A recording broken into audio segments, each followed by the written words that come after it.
नमस्कार दोस्तों।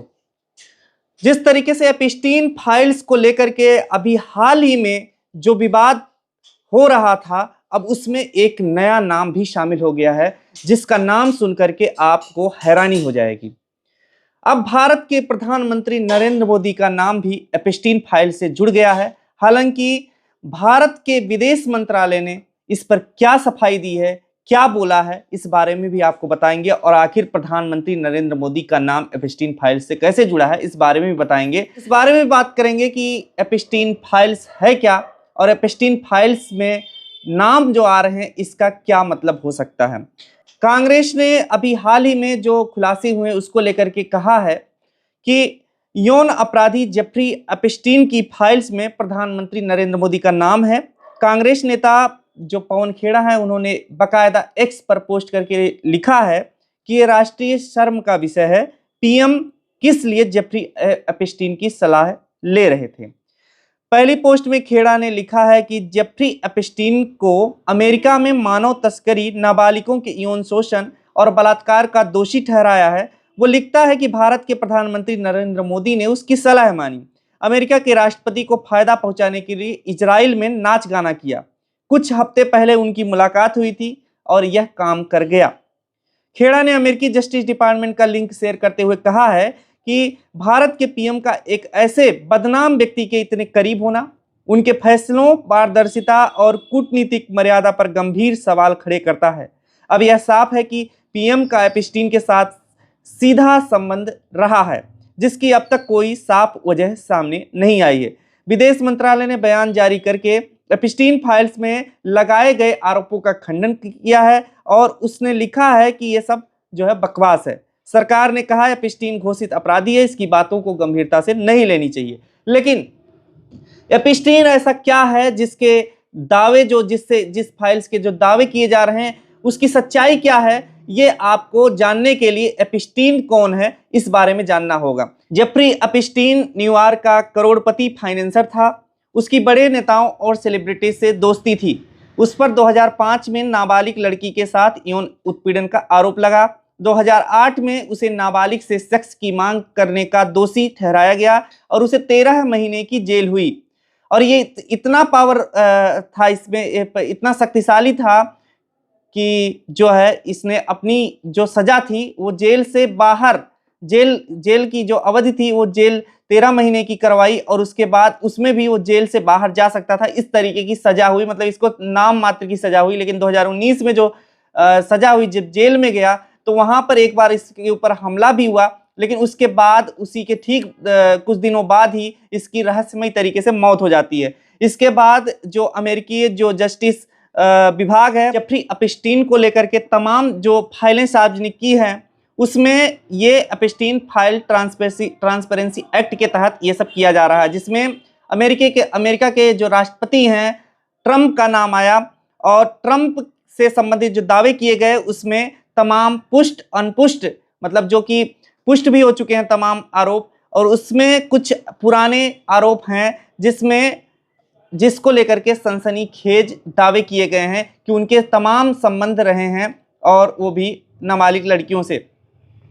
इसी तरीके से जो बिल गेट्स हैं, एलन मस्क, इनके साथ भी तमाम तरीके के संबंध दिखाए गए हैं एपिस्टीन के, और साथ ही साथ ये कहीं ना कहीं लड़कियों के ट्रैफिकिंग से मामला जुड़ता है। और इस एपिस्टीन के साथ अब प्रधानमंत्री नरेंद्र मोदी का नाम जुड़ना किस तरीके के दावे की ओर ले जाता है, इसी को लेकर के कांग्रेस ने पोस्ट लिखा है और खुल करके कहा है कि प्रधानमंत्री नरेंद्र मोदी का नाम आना जो है एक तरीके से ये राष्ट्रीय शर्म का विषय है। आखिर किस तरीके का सलाह एपिस्टीन से ले रहे थे, और इस तरीके से आप देखेंगे कि ये जो स्क्रीनशॉट है ये कांग्रेस के ट्विटर हैंडल से भी शेयर किया गया है, जिसमें 9 जुलाई 2017 की तारीख है, जिसे जेफरी एपिस्टीन ने ज्योर वाई को भेजा हुआ है। ईमेल है, ये ईमेल को भेजा हुआ है।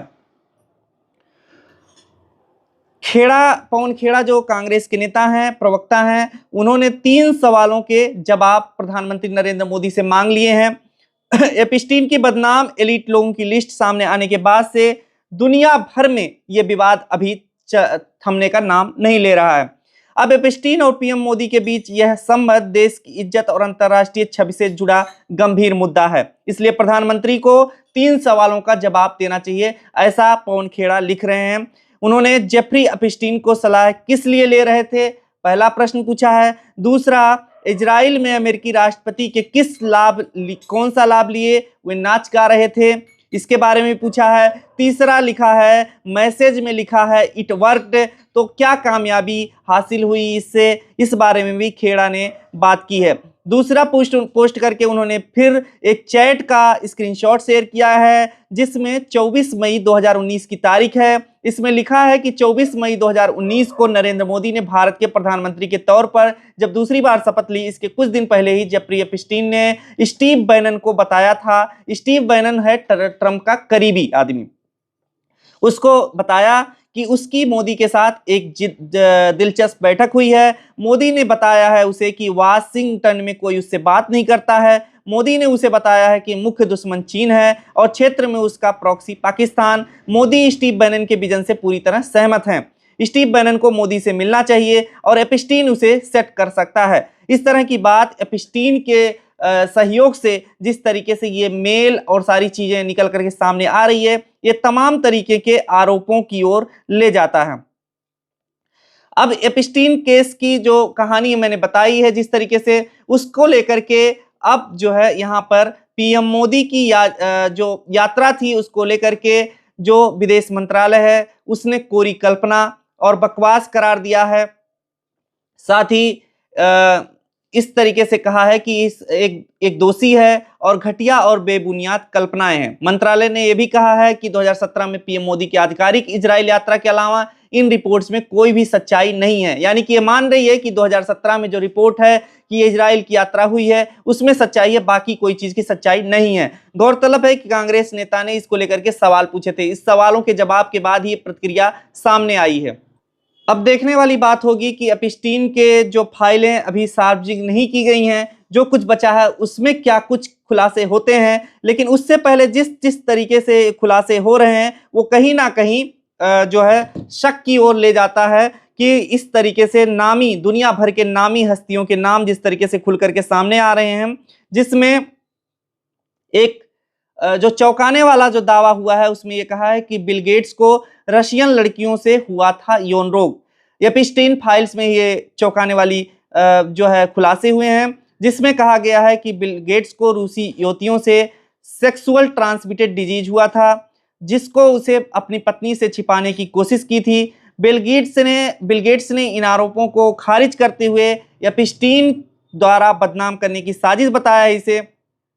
ये जो दावे किए गए बिल गेट्स को लेकर के, इसमें कहा गया है कि ये दावे एपस्टीन द्वारा 2013 में खुद को भेजे गए ईमेल्स में दर्ज है। इसमें हाल ही में सार्वजनिक किया गया, इसमें कहा गया है कि गेट्स ने कथित तौर पर एंटीबायोटिक्स की व्यवस्था करने को कहा था ताकि वे चुपचाप अपनी तत्कालीन पत्नी मेलिंडा गेट्स को ये दे सकें। हालांकि इन आरोपों को किसी भी स्तर पर पुष्टि नहीं हुई है। इन खुलासों के बाद बिल गेट्स की ओर से कड़ा खंडन सामने आया है और इसको बेतुका और झूठा बताया गया है। अमेरिकी न्याय विभाग द्वारा 30 लाख से अधिक पन्नों के दस्तावेजों, हजारों वीडियो और लाखों तस्वीरों को सार्वजनिक किया गया है। विभाग ने यह भी दोहराया किसी भी व्यक्ति का नाम दस्तावेज में होना किसी अपराध में संलिप्तता का प्रमाण नहीं है। एपस्टीन ने 2019 में जेल में आत्महत्या कर ली थी, जो जिस तरीके से दावा किया गया। जारी फाइलों में कुछ पुरानी तस्वीरें भी शामिल हैं जिसमें एपस्टीन और गेट्स एक साथ दिखाई देते हैं। इससे पहले भी गेट्स सार्वजनिक रूप से एपस्टीन के साथ अपने संबंधों पर पछतावा जता चुके हैं और किसी भी तरह के अवैध और अनैतिक आचरण से इनकार करते रहे हैं।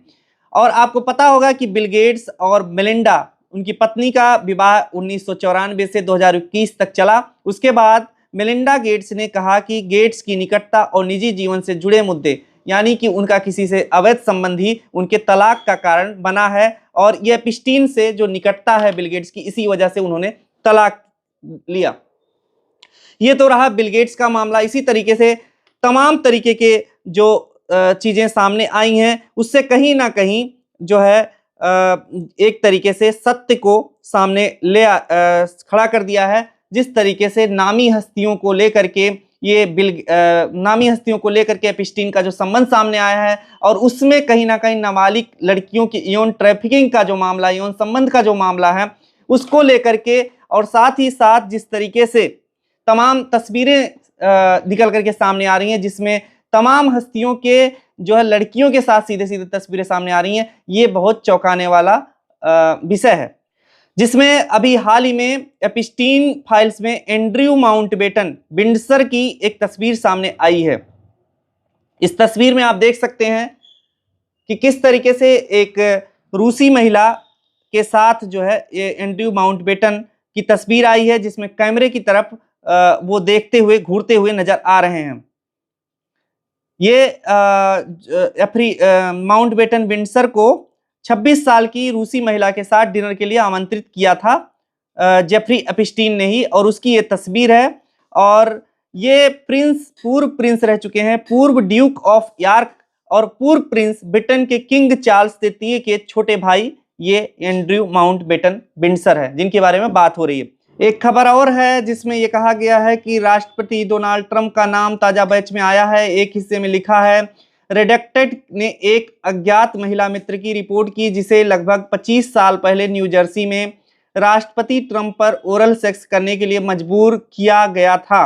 दोस्त ने एलेक्सिस को बताया कि वह इस समय लगभग 13-14 साल की थी। उसने कथित तौर पर ओरल सेक्स के दौरान राष्ट्रपति ट्रंप को काट लिया। काटने पर हंसने के बाद दोस्त को चेहरे पर मारा गया। दोस्त ने कहा कि उसे एपिस्टीन से भी दुर्व्यवहार का सामना करना पड़ा। इवांका ट्रंप यानी कि जो उनकी बेटी हैं, एक ईमेल के सब्जेक्ट में लिखा है, Jared Kushner Ivanka Trump Vicky ward की बुक के लिए तैयार हो रही हैं। एलन मस्क का नाम जो जिस तरीके से सामने आया है, और साथ ही साथ ट्रंप की बेटी इवांका का भी नाम सामने आया है। अब एलन मस्क का जो नाम आया है उसमें दुनिया के सबसे अमीर व्यक्ति एलन मस्क को लेकर के एपिस्टीन के द्वीप पर संभावित यात्राओं के संदर्भ में एलन मस्क का जिक्र हुआ है। बिल गेट्स को लेकर के कई आरोप लगे हैं जिस तरीके से मैंने बताया अभी, और साथ ही साथ Woody Allen, Richard Branson, Peter Thiel, Les Wexner, Noam Chomsky, Stephen Hawking तक के नाम इसमें इनके एपिस्टीन के साथ नाम सामने आए हैं।